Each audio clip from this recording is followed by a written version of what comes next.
Well, I was checking out the brakes on the Ranger and noticed that I have a little bit of a leak here. The axle seal is leaking.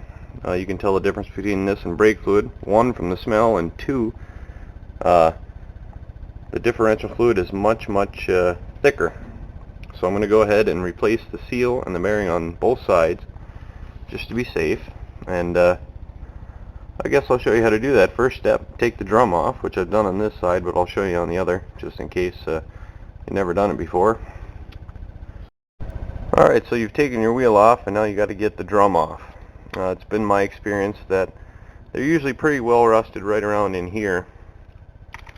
And the best way to do it is just whack it with a hammer until it comes off. You can also hit in between the studs and that'll kind of bounce it off. But sometimes you'll get it loose and it still won't come off because the brake shoes are sticking. There's a rust ridge on the back of this drum. So what you've got to do is come around to the back side and take that little plug out, and then behind there, if I can get it out, there we go, is a little star wheel. You got to turn that star wheel. Now it'll turn two ways. You'll want to do it the way that it turns hardest, because that's working against the little mechanism inside there that adjusts the brakes. I'll go to the other side and I'll show you real quick.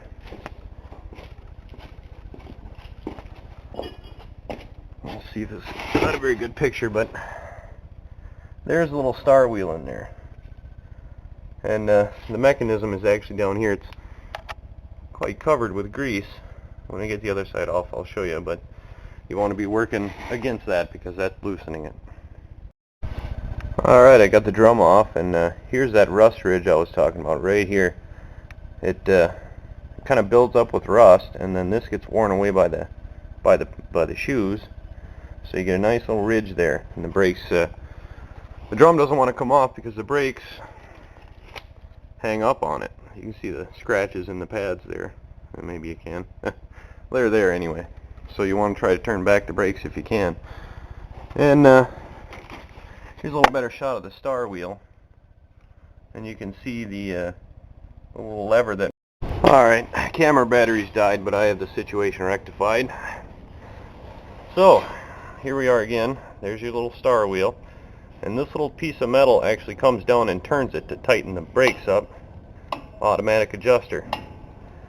And when you come in the back with your fancy little brake tool or a screwdriver, you actually want to be going the other way against this piece of metal. The opposite way it's supposed to go, and that'll loosen them up so you can get the shoes off. Now, I'm going to go ahead and replace these shoes while I'm in there. I'm not going to show you how to do it. It's pretty simple. Just sit here and look at it and remember how it goes back together. Or another good way to do it is to take pictures if you think you might get mixed up of each side, and then go ahead and do it. Or do one side at a time. That way you can look at the other side. And I always lay out my parts the way they came off. So let's say I take this shoe off. I'll set it on the left side in a nice little pile and do it like that. And if you do that, you'll be able to put it back together the way it came out. And also keep in mind that the shoes are different. I don't know if you can see it real well, but the shoe on the right here has got a nice long bit before it actually gets to the shoe, and the one on the left is kind of short. But this isn't about brakes. This is about doing the axle seal. So your next step is to take off the diff cover. You're going to go ahead and loosen the bolts, or take out the bolts on the bottom and loosen the top three like I've already done, and then pry that cover back so that you can just pull it back and let the fluid drain, and then go ahead and take those three bolts out of the top and take the cover off. Alright, once you've got the cover off, you'll see a bunch of gears and confusing stuff, but that's not really a concern to you now. One thing I did forget to mention is on the back side of the differential, well, the front side I guess, there is a fill plug. Right there it is. you want to make sure you can get that out, because if you can't get it out and you drain the fluid, it's going to be real hard to put it back in. But this is what you'll see when you open it up, and you're going to want to spin it. If I can here. Well, I'm going to go ahead and spin it. There'll be a bolt I'll have to take out, so I'm going to spin it until I get to that, and show you what to do from there. Alright, now that I've got it spun around the right way, you'll notice that right there is a little tiny bolt. You're going to have to take that bolt out very carefully so you can slide this pin out from the bottom. And one other thing I noticed is it's got a locker in it. I might have to snag this rear end if he ever gets rid of the truck. Put it in the Falcon or something.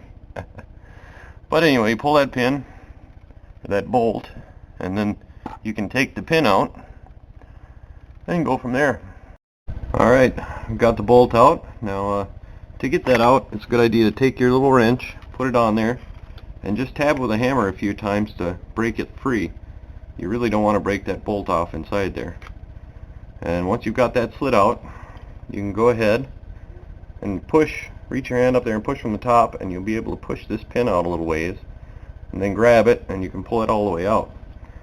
Now it's important to remember not to turn the axles once you've got that pin out, otherwise your spider gears and everything can fall apart. So what you want to do is just have it where you want it before you pull that pin out.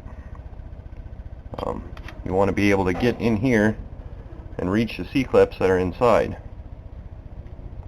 So I'm going to go ahead and pull that pin out, and I'm going to push the axle in and pull the C-clip out. Alright, I've got the pin out, and it won't come all the way out because it will hit the ring gear, at least on this one. So now that the pin is out, you can look up top there. It's kind of hard to see, but there's a C-clip on that axle. Now you're going to take a magnet and pull that C-clip out. Now to see that C-clip, you've got to push the axle in from over there. Just push it in towards the center of the differential, and you should be able to see the C-clip. So I'm going to grab a magnet and pull that out, and then we'll yank the axle. Well, here's the C-clip that I got out of it. It was a little more difficult than just using the magnet. I had to take a needle nose pliers in there and a little pick and kind of pull it out, but it came, and it will come out for you, hopefully. But now I'm ready to pull the axle out. I haven't turned the wheels or anything, so I'm just going to go ahead and pull it straight out. I probably have to move some of this stuff out of my way, but I'll just pull it out. I'll show it to you when I get it. Alright, I got the axle out. Right here is where the seal and the bearing ride. So you want to look at that and make sure there are there's no wear on it. This one's fine. If you run your fingernail across, you'll be able to feel any gouges or anything in there. And we're just going to go ahead and clean this up and put it back in because it's still good. If not, you can get replacement bearings that actually slide the bearing back. The best fix is to get a new axle, but it's not always possible. But you can see in here, here's your seal. That's what was leaking.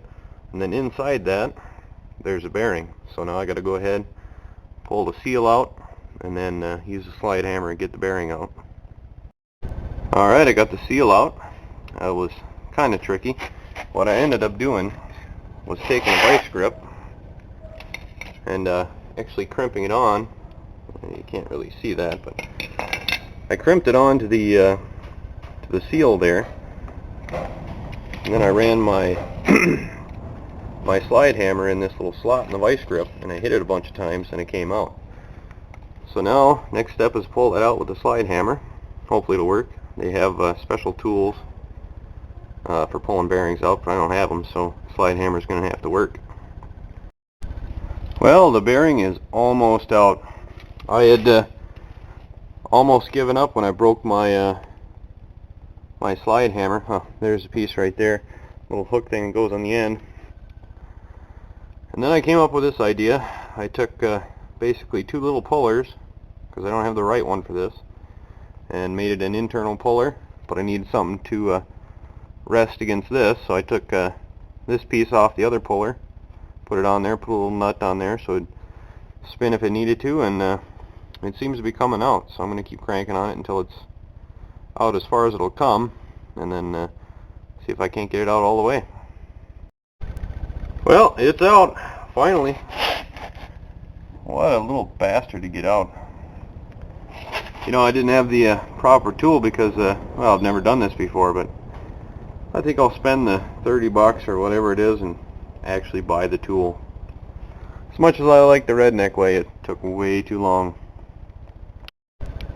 Huh, a 410 locker. I wonder why she felt doggy.